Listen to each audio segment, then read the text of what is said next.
전능왕 오셔서 주 이름 찬송케 하옵소서. 영광과 권능의 성부여 오셔서 우리를 다스려 주옵소서. 아멘.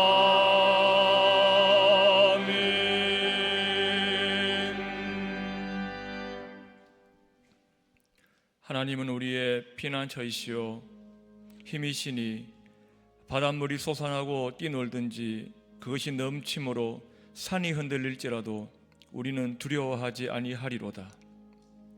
살아계신 하나님, 땅이 변하고 산이 흔들려도 저희들은 하나님이 우리의 피난처요 힘이라는 변하지 않는 진리를 믿고 두려워하지 않을 수 있는 믿음 주심에 감사드립니다.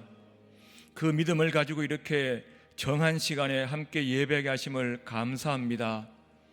영과 진리의 예배를 드릴 수 있도록 성령님께서 이 시간 이 자리에 운행하여 주옵시고 저희들의 마음을 주장하여 주옵소서. 다시 오실 우리 구주 예수님의 이름으로 기도하옵나이다. 아멘.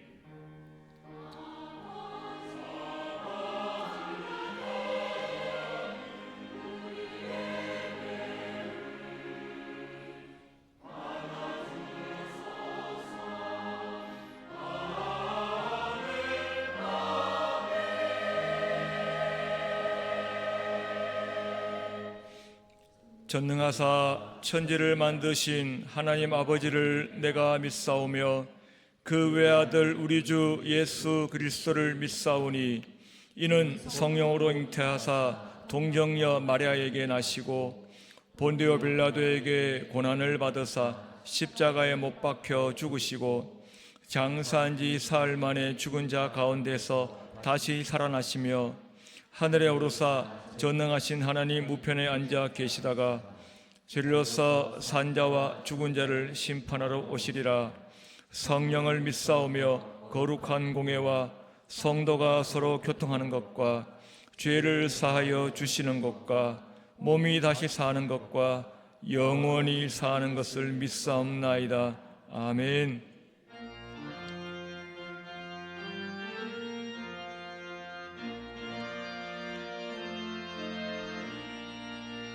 굳세 주를 아는 이들 찬송하고 찬송하세. 마음과 뜻과 인다여 경배드리세. 진리 대신 우리 주는 영원토록 변함없네. 성도들 아주를 믿어 길이 섬기세.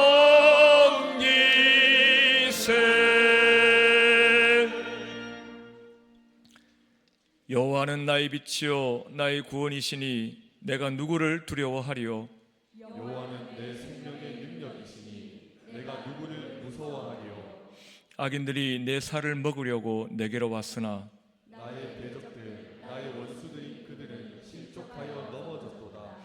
여호와께서 환난 날에 나를 그의 초막 속에 비밀히 지키시고 그의 장막 은밀한 곳에 나를 숨기시며 높은 바위 위에 두시리로다. 이제 내 머리가 나를 둘러싼 내 원수 위에 들리리니 내가 그의 장막에서 즐거운 제사를 드리겠고 노래하며 여호와를 찬송하리로다. 아멘.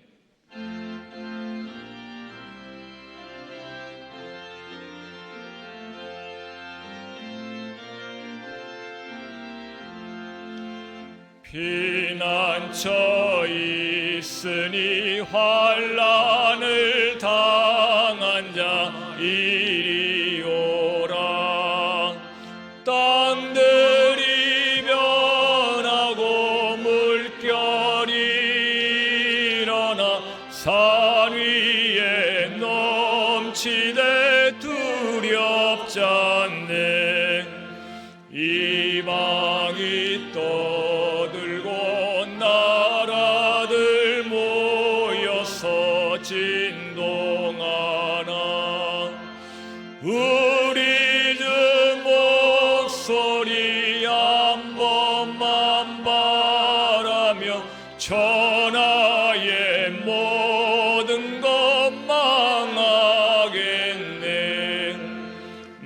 만유주 하나님 우리를 도우니 피난처요.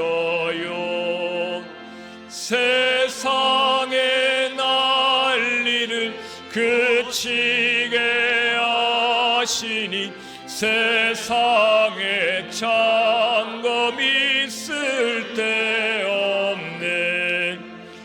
높으신 하나님 우리를 구하니 할렐루야. 괴로움이 심하고 환난이 극하나 피난처 되시는 주 하나님.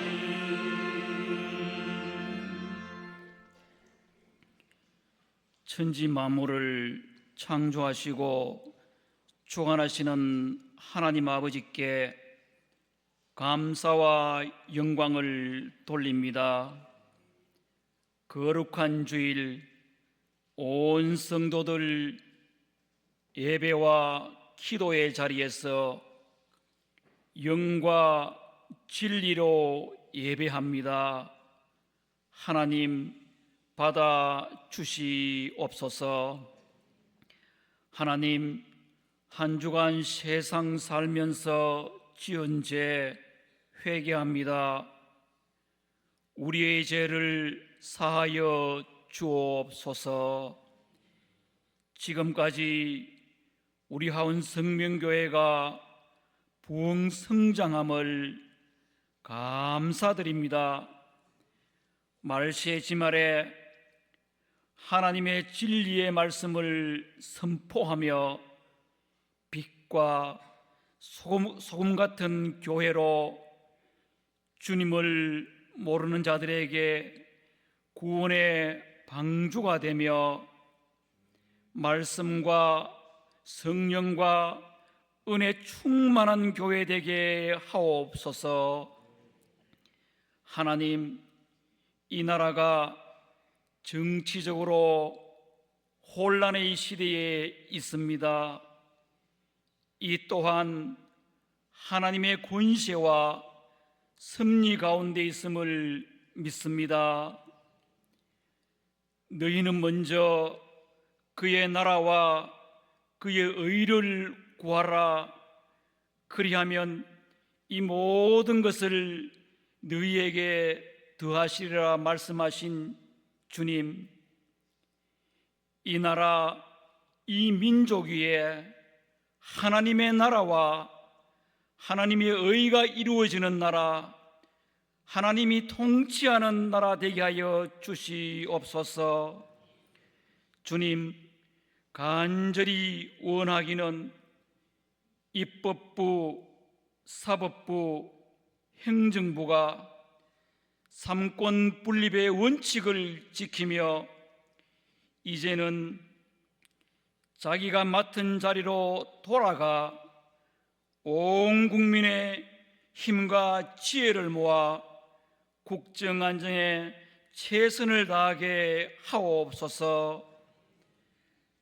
하나님, 미얀마 지진과 영남 지역의 산불로 인하여 삶의 모든 것을 잃어버리고 아픔과 고통 가운데 있는 이재민의 슬픔과 눈물을 주님의 따뜻한 손길로 위로하여 주시고 하루속히 일상이 회복되도록 하나님 은혜 베풀어 주시옵소서. 하나님, 1구역에서 79역 성도들 성령이 말하게 하심을 따를 때 모든 성도들 가정을 축복하시고 병마와 고난과 시련 가운데 있는 성도들 주님 따뜻한 손길로 위로하시고 믿음으로 기도하며 승리하는 자들 되게 하옵소서. 하나님, 안식월 중인 우리 목사님 성령 충만함으로 영과 육이 하나님 은혜 가운데 참 쉼을 얻고 평안을 누리게 하옵소서. 하나님, 이 시간 김성등 목사님 주의 말씀 선포합니다. 온 성도들 말씀에 은혜 받게 하옵소서. 하나님, 이 시간도 해외 선교로 군대에 출타한 하원성명의 군속들 항상 안전하게 지켜 주옵소서. 하나님, 할렐루야 찬양대 찬양합니다.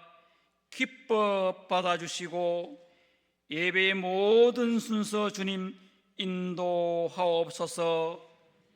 이 땅에 반드시 다시 오실 예수님의 이름으로 기도하옵나이다. 아멘.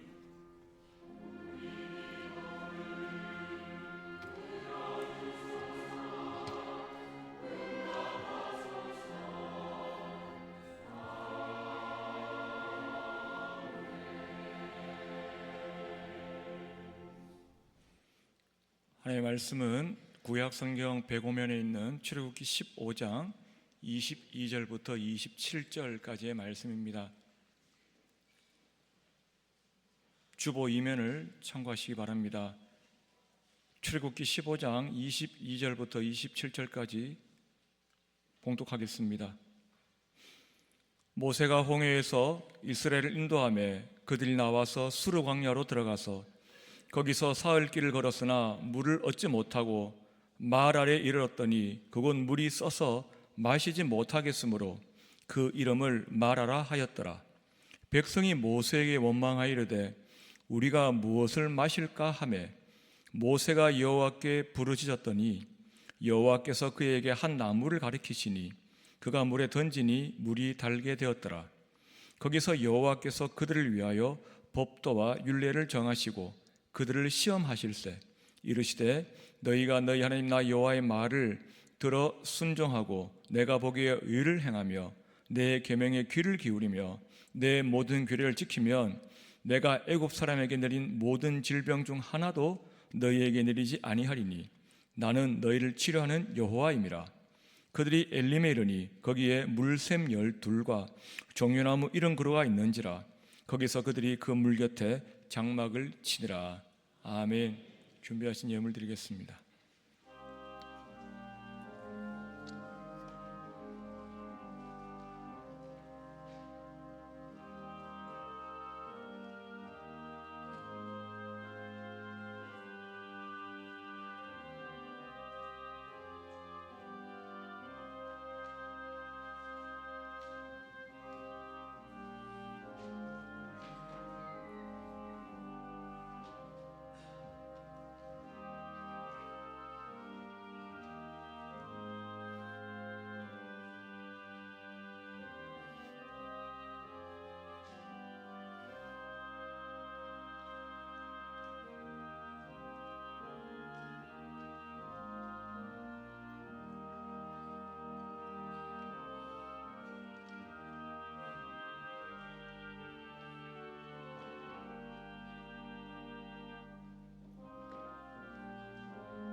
오늘 등록하신 분을 제가 소개할 때 잠시 자리에서 일어나 주시기를 바랍니다.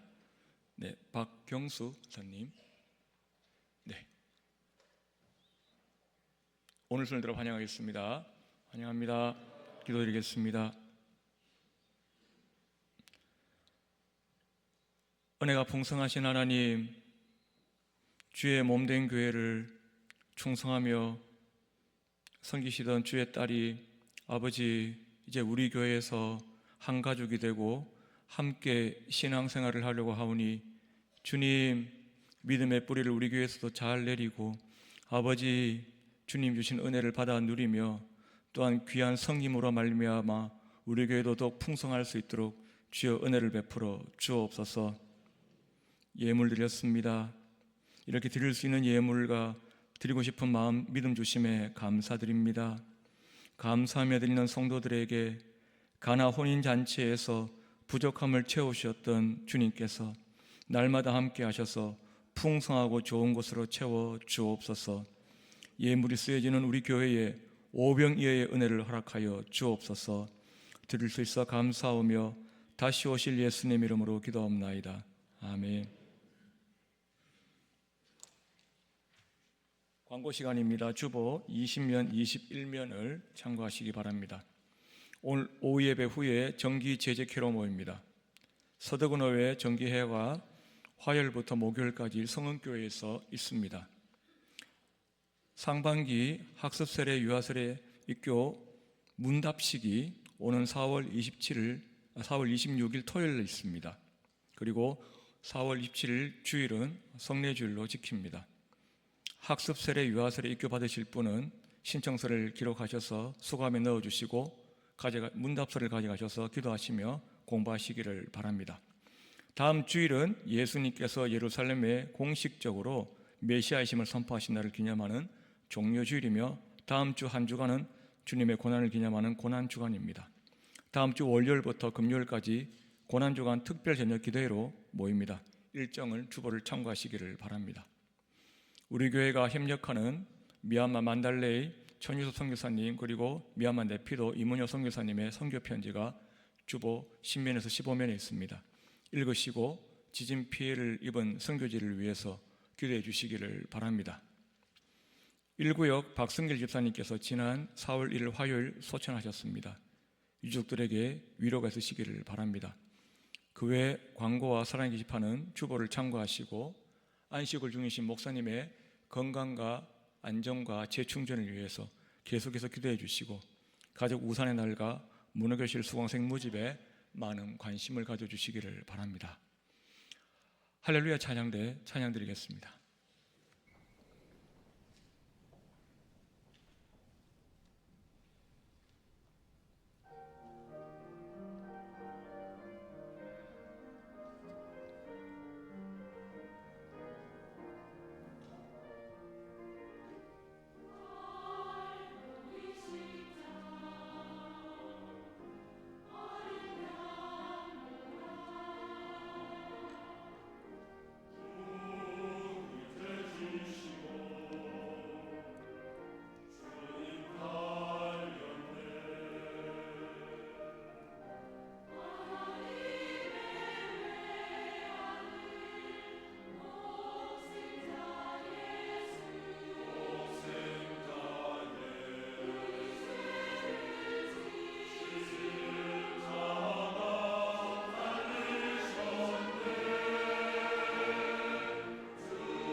지난주일 설교 가운데 강조의 방법 가운데 반복이 있다는 말씀을 드렸습니다.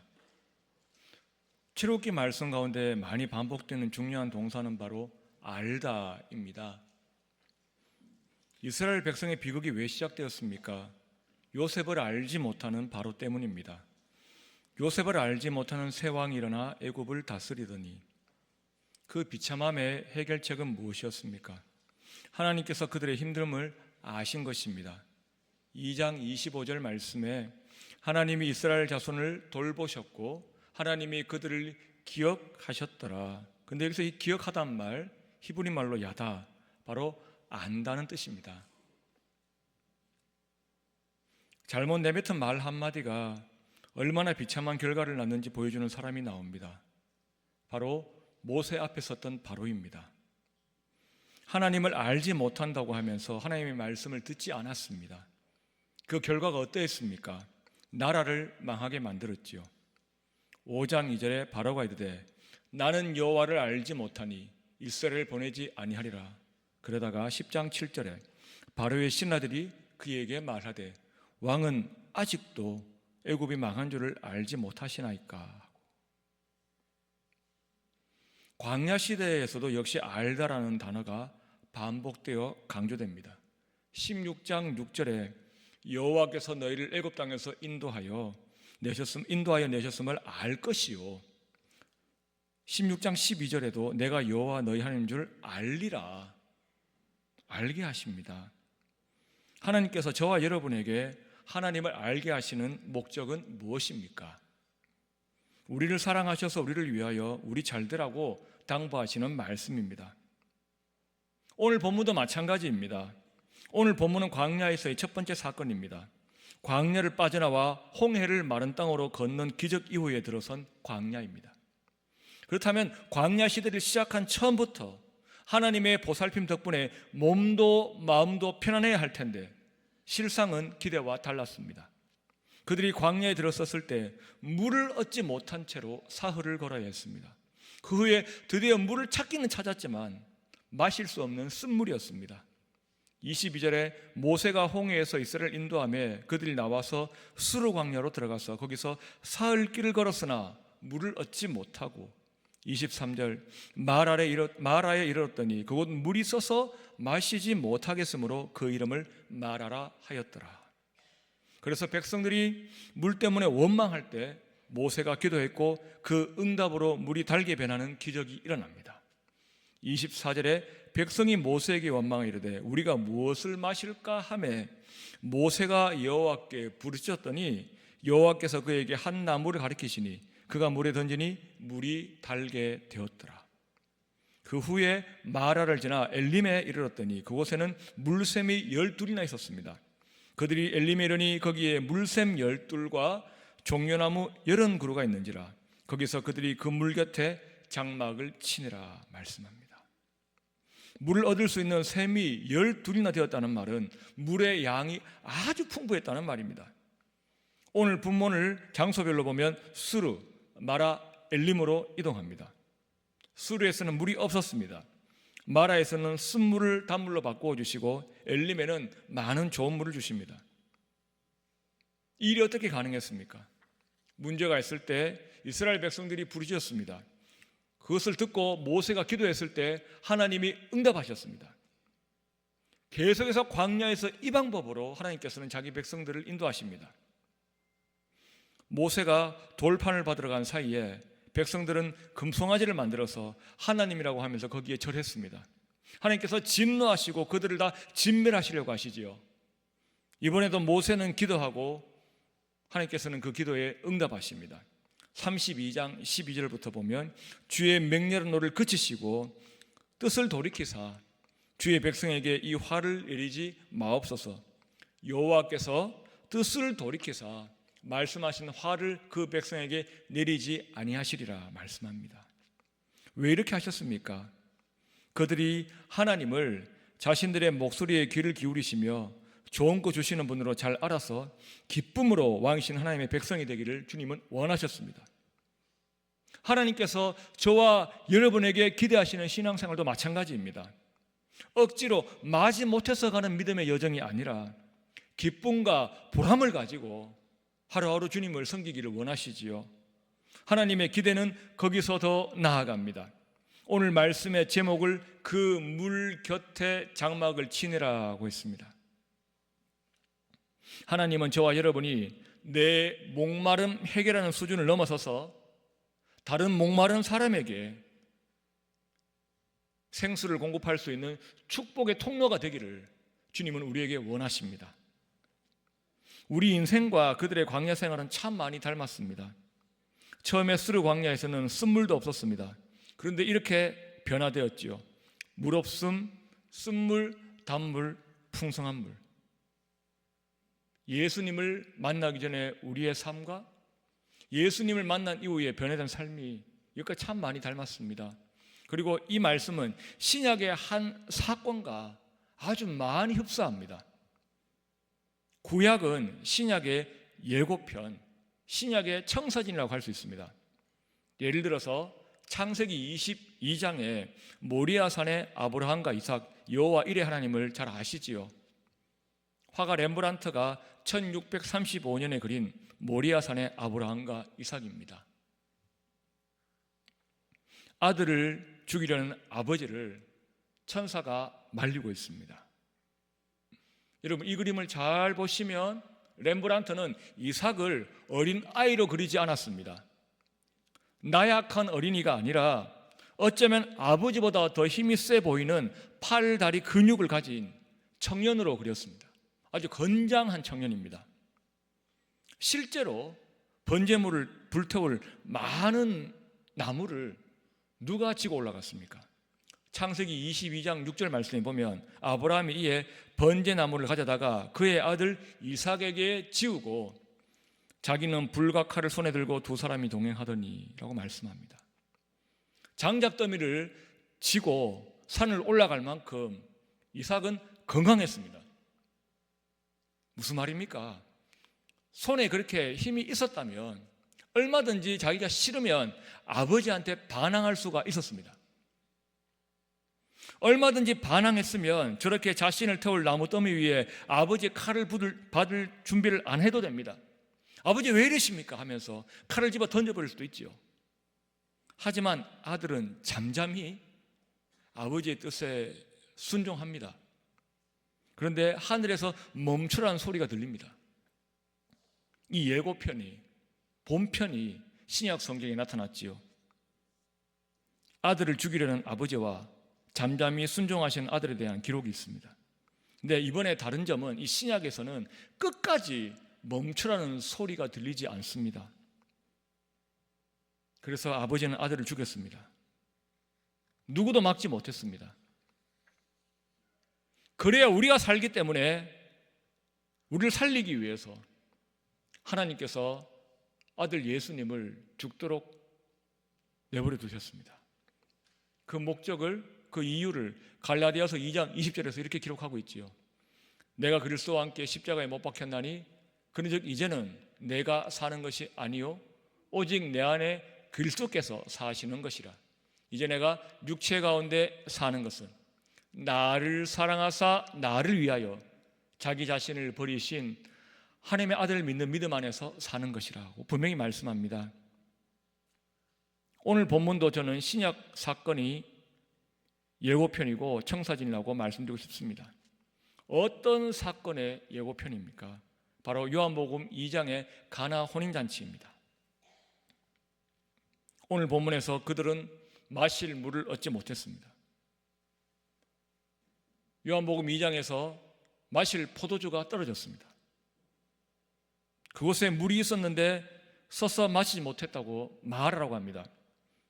요한복음 2장에서는 거기에 물이 있긴 있었는데 마실 수 없는, 손 씻는 데만 쓸 수 있는 정결 예식에 쓰는 물이었습니다. 근데 출애굽기에서 그 물이 달게 된 것처럼 요한복음 2장에서는 그 물이 변하여 마실 수 있는 좋은 포도주가 되었습니다.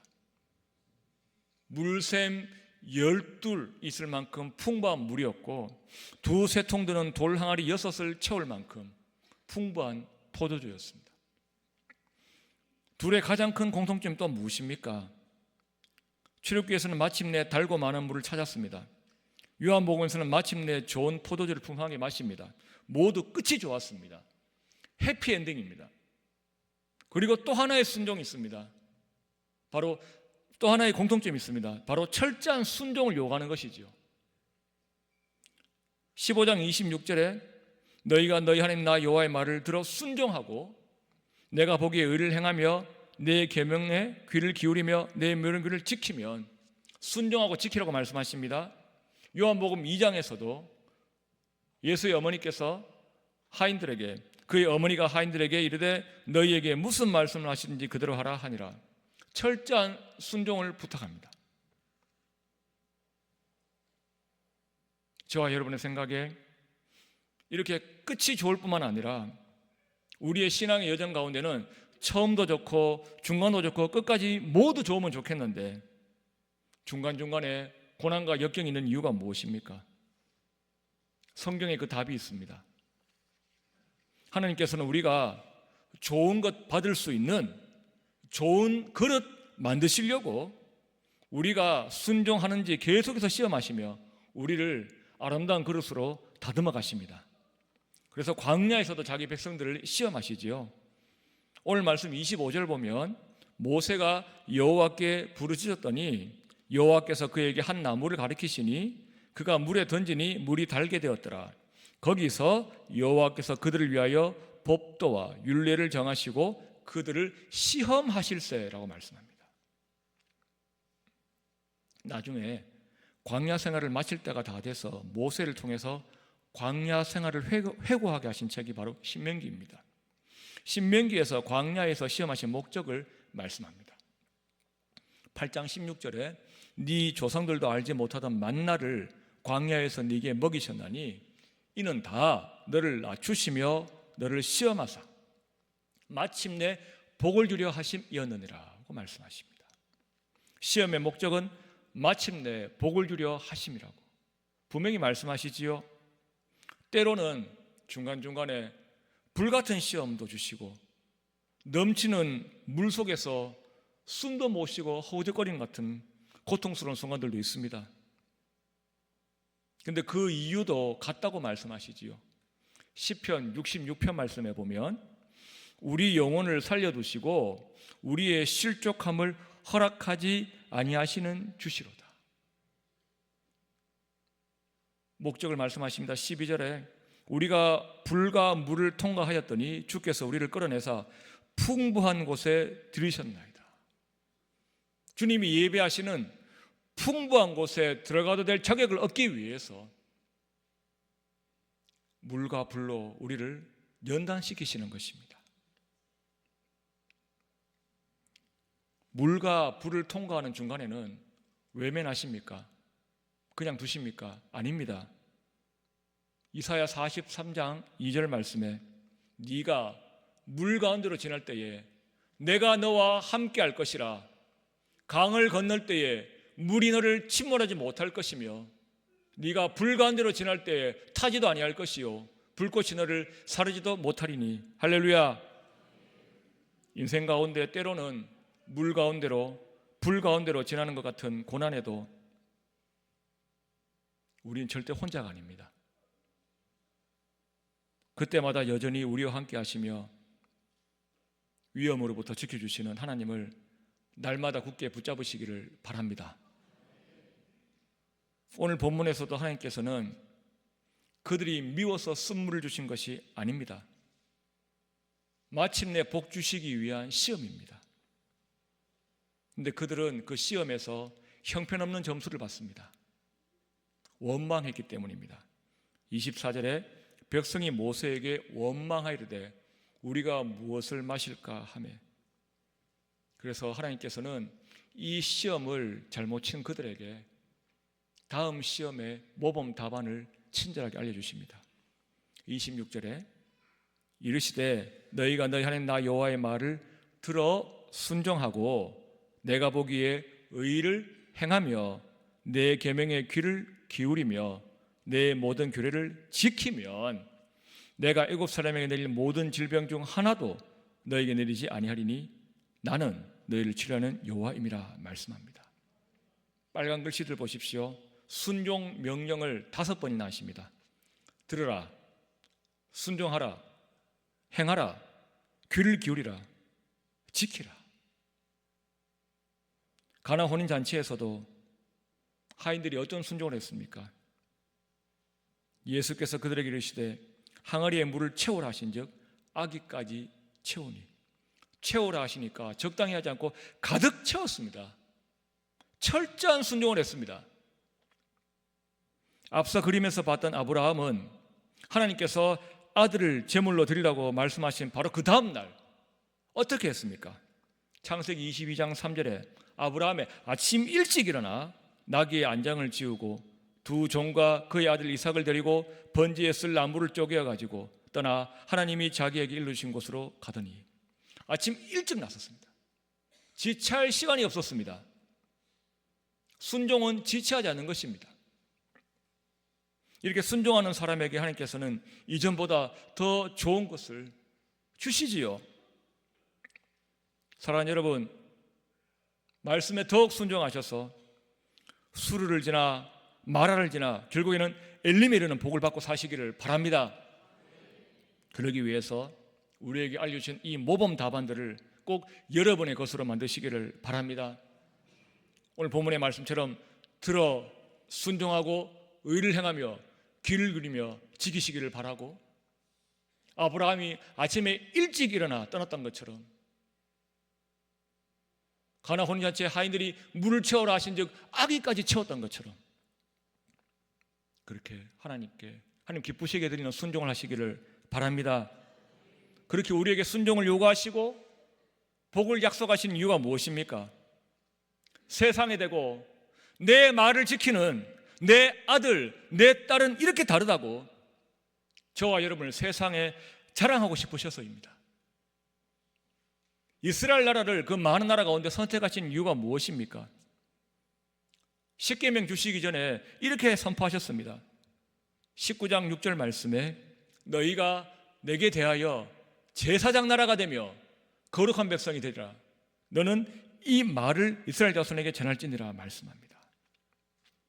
하나님이 눈에 보이지 않는다고 믿지 않으려고 하는 많은 사람들 앞에서 눈에 보이는 이스라엘 민족이 하나님과 함께한 삶이 얻은 것을 통해서 그걸 보여주심으로 말미암아 하나님 정말 살아계시는구나 인정할 수밖에 없도록 세상과 하늘 사이에 다리가 되어주는 것이 바로 제사장 나라의 역할입니다.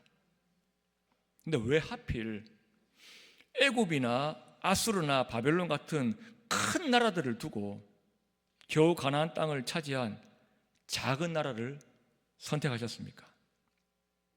하나님께서 그들을 보고 작은 나라라고 말씀하십니다. 신명기 7장 7절 말씀에 여호와께서 너희를 기뻐하시고 너희를 택하심은 너희가 다른 민족보다 수요가 많기 때문이 아니니라. 너희는 오히려 모든 민족 중에 가장 적으니라. 가장 적기 때문에 선택하셨습니다. 부족하고 연약해서 선택하셨습니다. 무엇을 보여주시기 위함입니까? 신명기 4장 7절 말씀에 함께 읽겠습니다. 우리 하나님 여호와께서 우리가 그에게 기도할 때마다 우리에게 가까이 하신과 같이 그 신이 가까이함을 얻은 큰 나라가 어디 있느냐? 아멘. 저와 여러분이 하나님을 가까이 하면 이스라엘처럼 우리는 작은 나라가 아니라 큰 나라가 된다는 약속을 주십니다. 신약 시대에 와서 저와 여러분 선택하신 목적과 똑같습니다. 우리가 잘나서 우리가 강해서 우리 선택하신 것이 아닙니다. 고린도전서 1장 25절 말씀에 하나님의 어리석음이 사람보다 지혜롭고 하나님의 약하심이 사람보다 강하니라. 그러나 하나님께서 세상에 미련한 것들을 택하사 지혜 있는 자들을 부끄럽게 하려 하시고 세상에 약한 것들을 택하사 강한 것들을 부끄럽게 하려 하시며 라고 말씀합니다. 저와 여러분 선택하신 목적 미련하기 때문에 약하기 때문이라고 말씀하십니다. 속이 상하십니까? 아닙니다. 그런 우리를 통해서 세상에 지혜로운 척하는 사람들에게 우리가 더 지혜롭고, 세상에 강한 척하는 사람들에게 우리가 더 강함을 보여주기 위해서 주님이 우리를 들어 쓰신 줄로 믿으시기를 바랍니다. 하나님께서 원하시는 그런 사명을 감당하기 위해서 내 혼자, 나 하나, 내 자녀 잘 먹고 잘 사는데 급급한 것이 아니라 다른 사람도 먹여 살릴 수 있는 영적 거인이 되어야 될 것입니다. 먼저 내 믿음부터 바로 세우라고 말씀하시지요. 시편 1편 3절에 그는 시냇가에 심은 나무가 철을 따라 열매를 맺으며 그 잎사귀가 마르지 않으면 같으니 그가 하는 모든 일 다 형통하리로다. 예레미야 말씀에서 같은 약속을 주십니다. 17장 7절부터 보면 그러나 물은 여호와를 의지하며 여호와를 의뢰하는 그 사람은 복을 받을 것이라. 그는 물가에 심어진 나무가 그 뿌리를 강변에 뻗치고 더위가 올지라도 두려워하지 아니하며 그 잎이 청청하며 가무는 해에도 걱정이 없고 결실이 그치지 아니함 같으리라 말씀합니다. 어떤 시험이 와도 가무는 해에도 흔들림이 없이 시냇가에 심은 나무, 물가에 심어진 나무가 되라고 주님께서는 말씀하십니다. 꼭 그런 나무 되시기를 바랍니다. 여러분, 그리고 거기에 만족하지 마시고 주님이 주시는 더 큰 꿈을 꾸시기를 바랍니다. 천국은 침노한 자의 것입니다. 마태복음 11장 12절 말씀에 천국은 침노를 당하나니 침노하는 자는 빼앗느니라 말씀하십니다. 무슨 말씀입니까? 하늘에 신령한 것을 더 가지기 위해서 노력하고 애쓰면 애쓸수록, 기도하면 할수록 그런 사람에게 더 부어주신다는 약속의 말씀입니다. 하늘에 좋은 것은 제한이 없습니다. 더욱 큰 은혜를 사모하시기를 바랍니다. 그렇다면 나 하나 시냇가에 심은 나무 되는 것에서 넘어서서 어떻게 돼야 됩니까? 오늘 보면 27절 말씀, 그들이 엘림에 이르니 거기에 물샘 12과 종려나무 이런 그루가 있는지라. 거기서 그들이 그 물 곁에 장막을 치니라. 나무가 된 데 만족하지 마시고 나무를 길러내는 물샘이 되시기를 바랍니다. 많은 사람이 여러분에게 와서 여러분을 통해서 예수님 만나고 그 영혼이 살아나도록 그 물을 마시게 하는 물에 공급하는 샘이 어딘지를 가르쳐 주시기를 바랍니다. 그래서 사람들이 여러분 곁에 그 은혜가 너무 감사해서 내게 예수님을 소개해 준 그 은혜가 너무 감사해서 여러분이 너무 좋아서 여러분 옆에 있고 싶도록, 여러분 곁에 장막을 치고 같이 살고 싶도록 만드시기를 바랍니다. 오늘 말씀의 제목을 여러분의 기도 제목으로 삼고 사모하시기를 바랍니다. 그 물 곁에 장막을 치니라. 할렐루야. 분명히 그렇게 해주신다고 약속하셨습니다. 우리는 죄의 비참함 속에 살아가는 주님이 버린 백성이 아니기 때문입니다. 주님이 버린 백성 어떻게 살았습니까? 이사야 1장 30절 말씀에 너희는 잎사귀 마르는 상수리나무 같을 것이요 물 없는 동산 같으리니. 우리의 과거였습니다. 지금 예수 믿고 은혜 받고 사는 우리의 모습은 어떠해야 됩니까? 58장 11절 말씀, 여호와가 너를 항상 인도하여 메마른 곳에서도 네 영혼을 만족하게 하며 네 뼈를 견고하게 하리니 너는 물된 동산 같겠고 물이 끊어지지 아니하는 샘 같을 것이라. 아멘. 물 없는 동산이 아니라 물샘이 12이나 있어서 많은 사람들에게 풍성하게 먹일 수 있는 물된 동산 엘림이 되시기를 바랍니다. 어떻게 이 복이 가능합니까? 조금 전에 봤던 이사야 58장 11절 말씀은 이렇게 시작합니다. 여호와가 너를 항상 인도하여. 임마누엘의 약속이지요.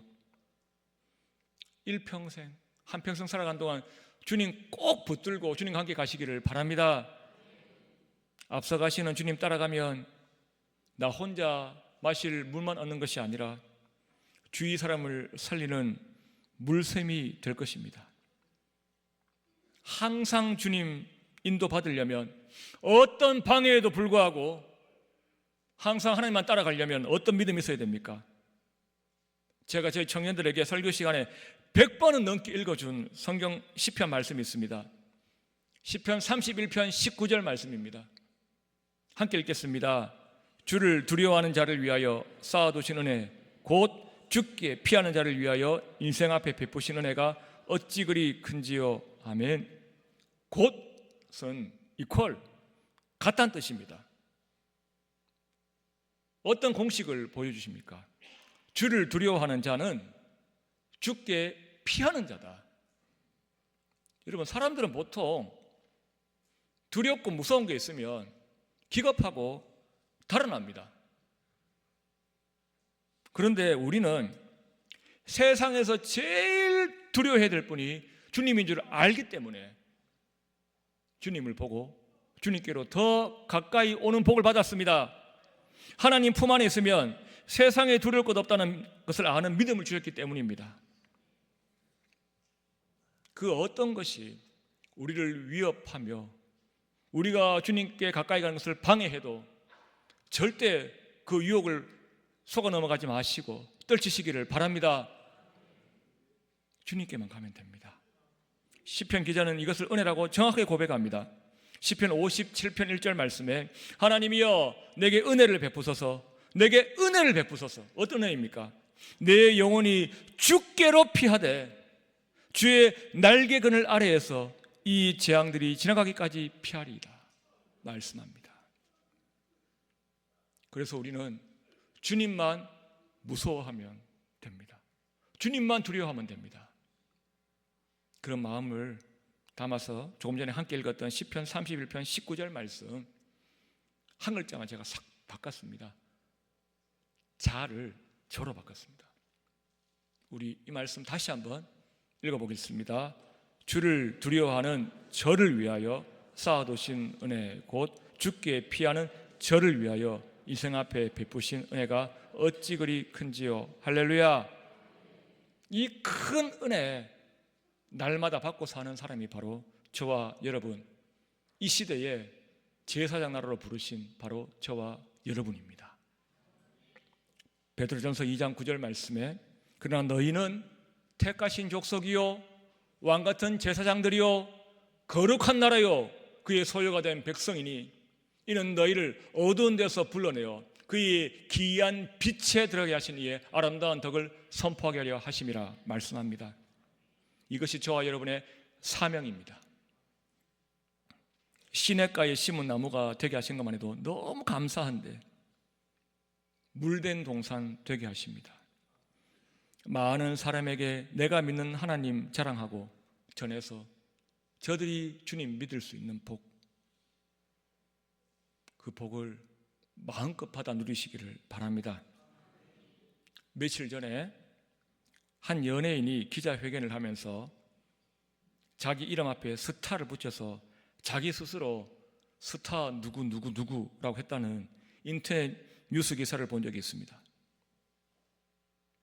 사랑하는 여러분, 초등학생들 받아쓰기 시험 치고 오면 물어보면 다들 잘 쳤다 그럽니다. 근데 진짜 잘 쳤는지는 누가 아십니까?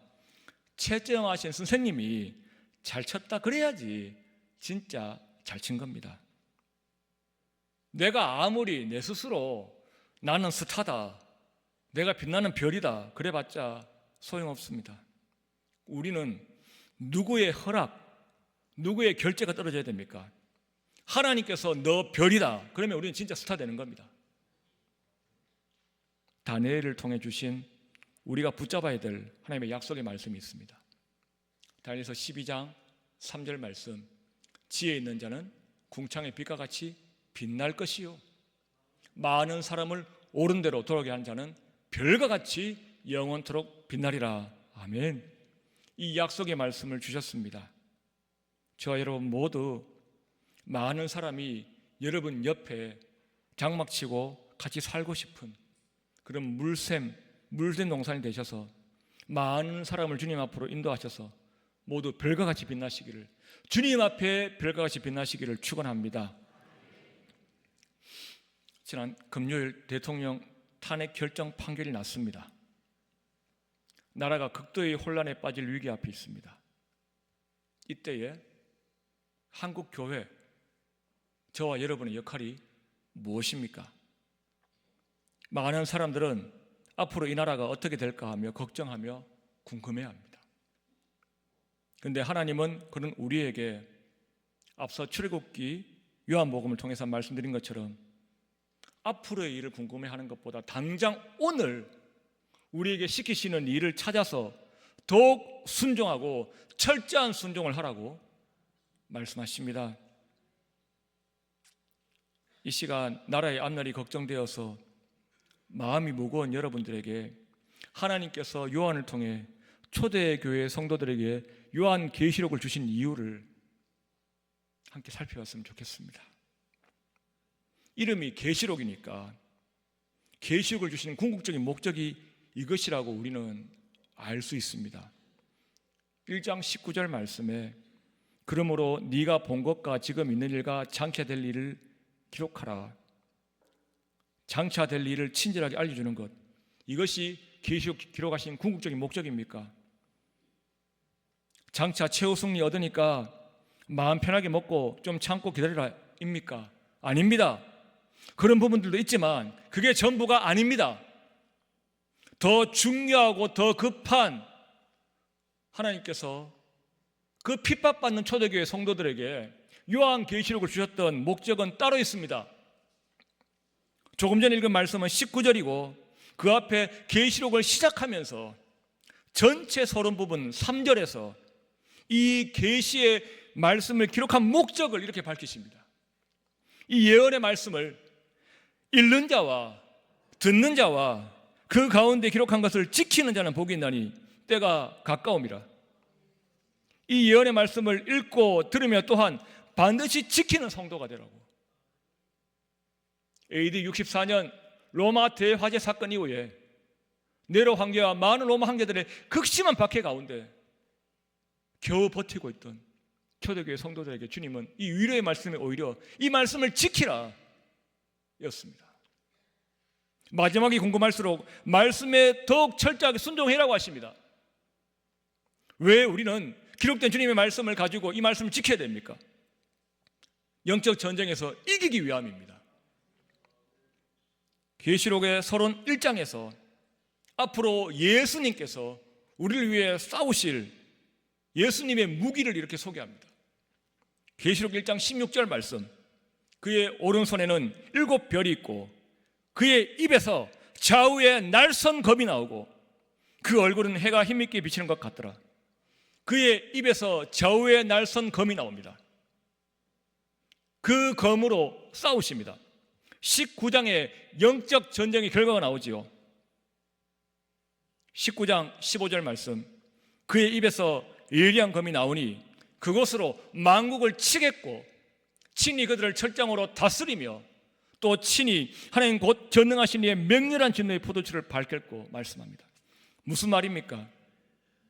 그 입에서 나온 예리한 검을 가지고 용과 짐승과 거짓 선지자를 다 이기고 최후 승리를 거두십니다. 여러분, 주님의 입에서 나온 이 예리한 검 무엇입니까? 히브리서 4장 12절 말씀, 하나님의 말씀은 살아있고 활력이 있어 좌우의 날선 어떤 것보다 예리하며 라고 말씀합니다. 살아계신 하나님의 말씀입니다. 예수님께서는 좌우의 날선 어떤 것보다 예리한 입에서 나오시는 그분의 말씀으로 싸우셨습니다. 감사하게도 세상 사람들은 모르는 그 말씀을 저와 여러분의 손에 쥐어주셨습니다. 예수님께서는 우리에게도 지금 이 순간 내 지혜, 내 혈기가 아니라 하나님의 말씀으로 싸우라고 분명히 말씀하십니다. 말씀에 철저하게 순종하는 삶이야말로 영적 전쟁의 승리라고 분명하게 약속하시는 것을 보십시오. 계시록 12장 11절 말씀에 또 우리 형제들이 어린 양의 피와 자기들이 증언하는 말씀으로써 그를 이겼으니 그들은 죽기까지 자기들의 생명을 아끼지 아니하였도다 말씀합니다. 죽기까지 말씀에 순종함으로써 그 큰 성 바빌론을 이겼다고 말씀하는 것을 보십시오.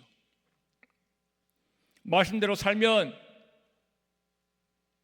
말씀대로 산다가 땅에서 죽는다고 해도 하늘에서 보시기에는 패배가 아니라 빛나는 승리라고 말씀하는 걸 보시기를 바랍니다. 우리 손에 들려주신 말씀이 있습니다. 지키라고 주신 말씀이 있습니다. 읽고 들으며 지키라고 주신 말씀 우리는 가졌습니다. 주의 말씀을 더욱 읽고 더욱 들으며 더욱 보며 더욱 지키려고 애쓰는 성도들이 있는 이상 한국 교회는 절대로 패하지 않습니다.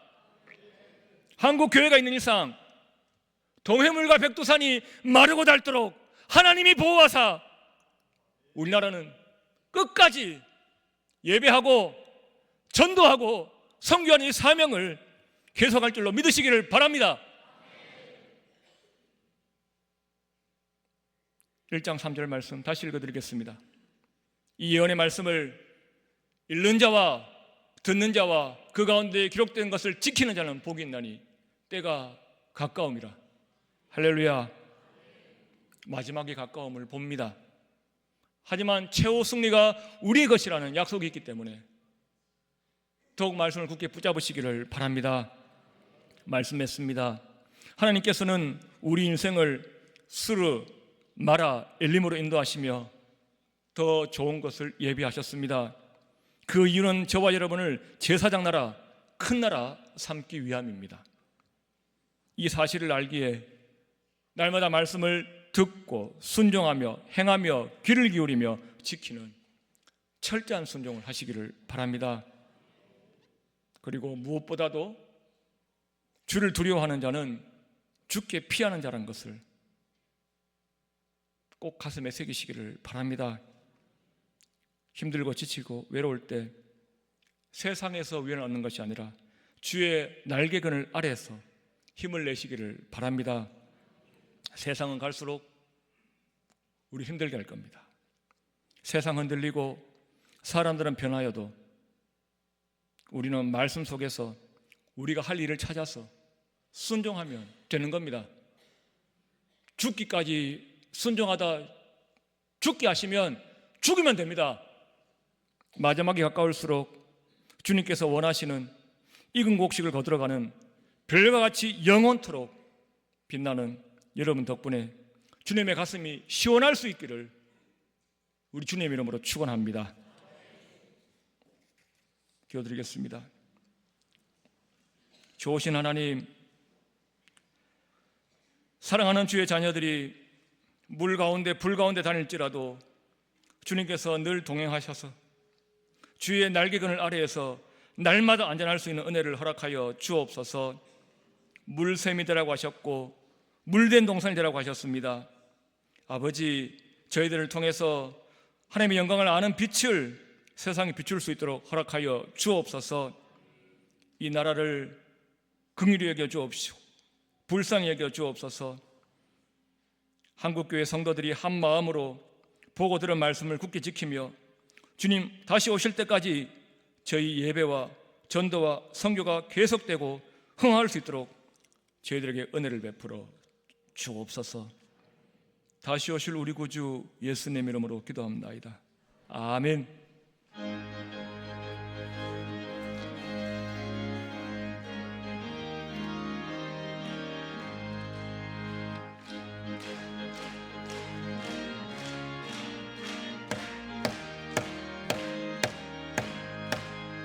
익은 곡식 거둘 자가 없는 이때에 누가 가서 거둘까? 내가 어찌 게으르게 앉아 있을까? 어서 가 저 밭으로 보내주소서. 보내주소서. 제단 숯불에 수레되니 어찌 주저할까? 주여 나를 보내주소서.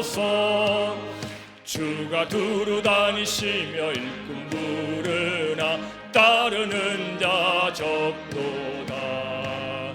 보라 주의 사랑하는 익은 곡식을 어서 거두러가자면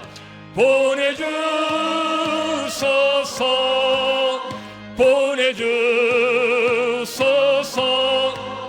재단 숯불에 수레되니 어찌 할까 주여 나를 보내주소서. 주가 나를 부르시니 언제 어디나 기뻐 가서 일하리. 주가 능력 내리실 때 능력 받아서 기뻐 거두리로다면 보내주소서 보내주소서.